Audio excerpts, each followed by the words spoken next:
Hey, my name is Samar. I also go by Sam or First Time Panner. Any of those you want to call me, you can. This will be another installment in my Sephora collection palette review. Today I'll be doing two looks with the Pyrite palette from the Precious Gemstones line of eyeshadow palettes from the Sephora collection brand. If you want to see the other videos in this series, I guess, of like first impression review, like tutorials, then you can check out the link that I'll have in my description box. And at the end of this video, I did like a general swatching and like unboxing kind of video for all four palettes in this collection. And this is the third palette that I'm doing a two looks one palette with, and then the last palette, the Jade palette, will be coming next in a few days, but stay tuned for this one. This is what the palette looks like, and all in all, I think just because I have a medium warm skin tone, this will be the color story that's most suited to my skin, because these are all warm tones, well, maybe except for this like deep one that looks more neutral, but these are all slightly warm tones for me, so I think they will be very well suited to me. I will also have all of my foundation matches in the description box, just in case you're wondering for reference. I do want to point out that these two mid-tone metallics, at least on my hand, they do look pretty similar. There is some difference, like this one has definitely a tiny bit more pink in it. It looks like a shiny new copper penny, and this one just looks like a straight you know, warm toned like copper. I don't want to say bronze, but it's definitely a lot more orangey warm than this one. But on the eyes, I don't know if they'll look that different, so I'll make sure to put each one on different eyes. But as always, I have not planned out the looks that I'm going to be doing with this palette, so while I'm putting on my Milani eyeshadow primer, as I always do, I'm going to think about the looks that I'll be doing. As with all of the palettes, I'm going to use every shade in this palette. Since there's only, for my skin tone, there's only one eyeshadow primer setting shade, I'm just going to use this on both eyes. I'm taking this on a fluffy blending brush, and I'm just going to put it everywhere.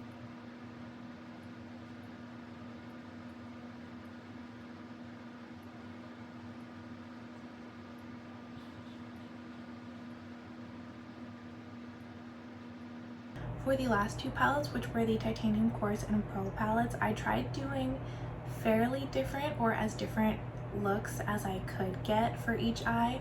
For this one, this palette is a bit more like straightforward. The layout is kind of just like the same tones in different depths. So I think for the first eye, this one, I will be doing the lighter light brown and the lighter deeper brown, and then I'll be using this metallic, which is the slightly more pinky one and is also just slightly lighter. And then for the second look on my left eye, I'll be using the deeper light brown and the deeper deep brown, which is also a metallic, which I like using metallics on my outer corner. I think they're pretty flattering and they help like meld your look together. But anyway, that's my plan for this palette, but I'm going to get started with the right eye by just putting this shade all over as my transition and then lower lash line. And I'm using a slightly more dense brush to put this all over my eye.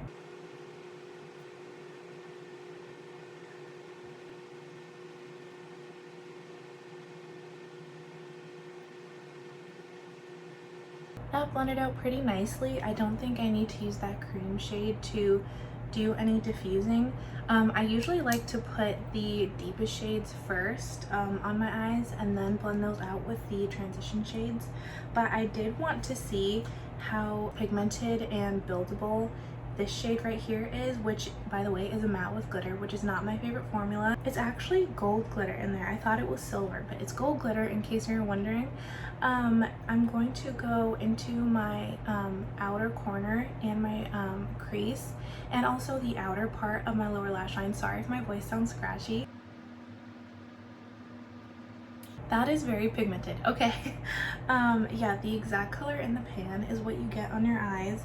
Even though I already set my lid and putting this into my crease where I already had that first shade, so it's having to build on top of two shadows and it's still very pigmented, so that's good, but I'm also going to have to take another brush to help blend it out because I didn't think it was going to be that deep, so I kind of was just messy with it. I'm gonna put this on my lower lash line and then blend it out.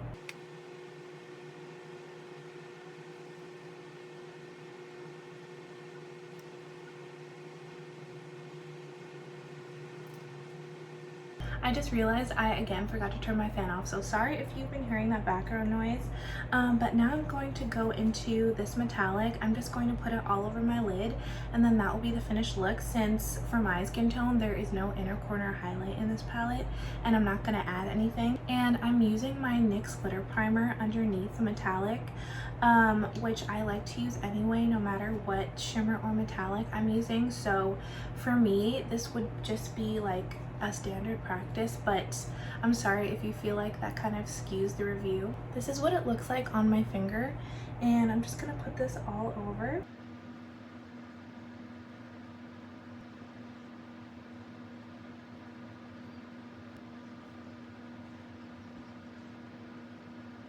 This is what it looks like before I put on the eyeliner and mascara. I think it's really pretty. Of course, it's a warm neutral look. And this is what the finished look looks like. Yeah, I think it's really pretty. I use my Dose of Colors eyeliner and espresso and my Tower 28 mascara in Drift, just in case you're wondering. I wanted to keep it like the entire look a monochromatic brown look. But now let's get on to the second eye. And of course, I'm just gonna use the other three shades. So I'm gonna use this brown right here, this metallic deep brown here, and then this metallic all over my lid. Again, for this first shade, I'm using that more dense blending brush, and I'm just gonna take it in the exact same places that I put the first shade on this eye. They're gonna be like the exact same layout.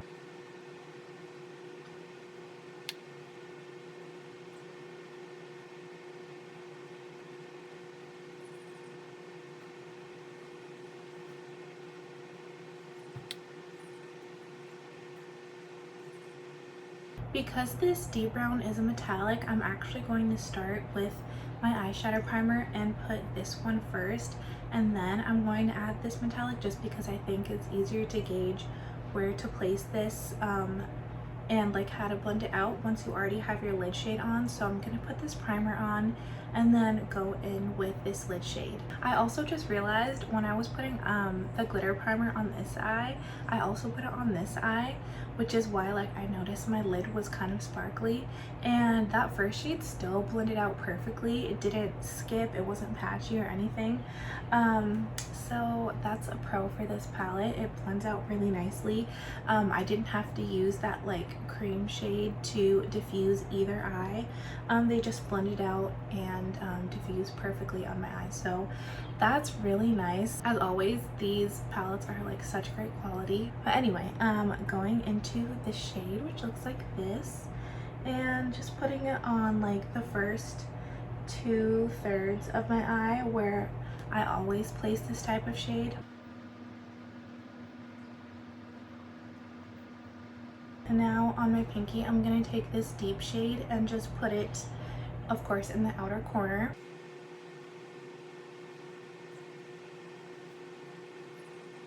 And I'm gonna wipe off this dense blending brush as much as I can, and I'm going to first buff out the edges of that first metallic, and then I'm going to blend all of the edges of that deep metallic everywhere, just so I can again make everything blend together seamlessly so it looks like all one color and that the metallics are all fading out into the mattes uniformly.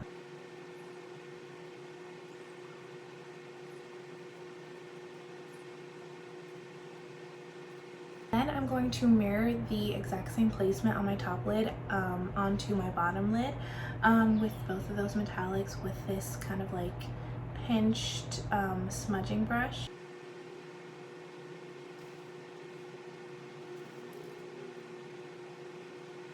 I put a little bit too much that deep shade, so I got a little carried away. I didn't realize how impactful it would be on a brush rather than like on my finger, which I should have known.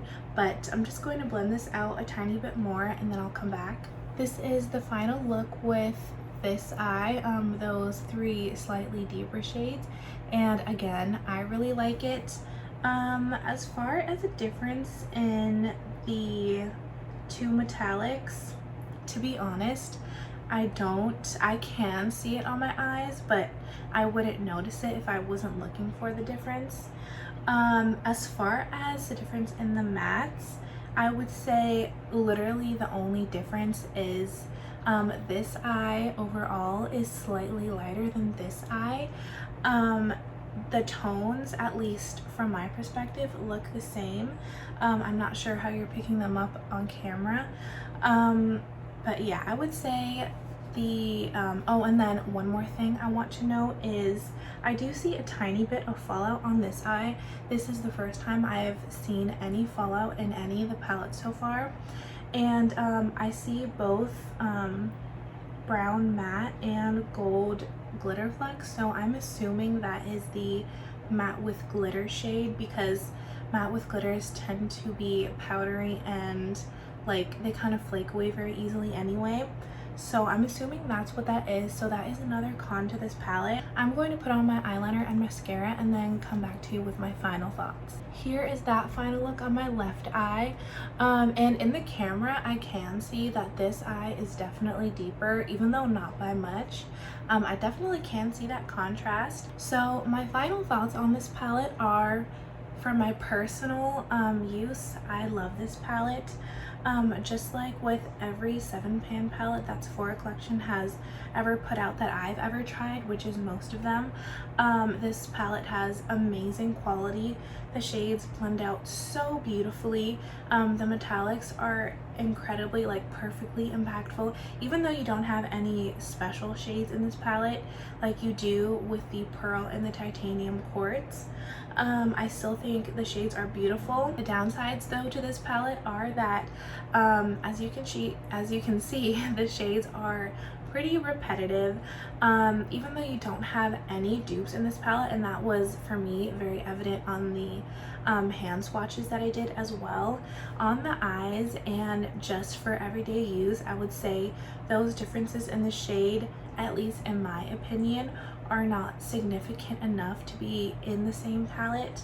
And then you do also get, if you're someone who does your eyeshadow before you do or after you do your face makeup, I did want to note that you do get some fallout, just a tiny bit of fallout with this shade. I always do my eyes first, so that makes no difference to me at all, but I just wanted to point that out. Even though overall I do still recommend this palette, I'm very happy with this purchase, and I think especially for my skin type, or my skin tone, which is medium warm skin, these shades suit me so perfectly. So I feel like this palette for myself was still a great purchase, and anyone who has a similar skin tone who is interested in this palette, even after all I just said, definitely pick this up during the Sephora sale before it's discontinued, because as I keep saying, Sephora usually discontinues these 7-pan eyeshadow collections about a year after they release, so make sure to pick it up in the fall sale if you're interested in this. But if you were just kind of wondering what this was all about, you already have a bunch of neutrals and you were looking for, I don't know, maybe like you wanted a versatile warm neutral travel palette, honestly, no matter how much I recommend this, this might not be the one for you. And this is the first time I've said this throughout the entire series. Even though this has been my favorite 2 looks so far, I have to say, this probably would not be the best if you're looking for getting the just most perfect versatile bang for your buck palette out there. as far as warm neutrals because of the repetition in the shades. So that will be my full first impressions and 2 looks 1 palette for the Pyrite palette. Again, I still have one more for the Jade palette coming up. Let me know if you have any suggestions for the final video, if there's anything more you want to see, or just any more information you want about these, or if you have any questions about anything else I'm wearing. But until then, I'll just have to see you in my next video. I hope you have a great day. Thank you so much for watching. Bye.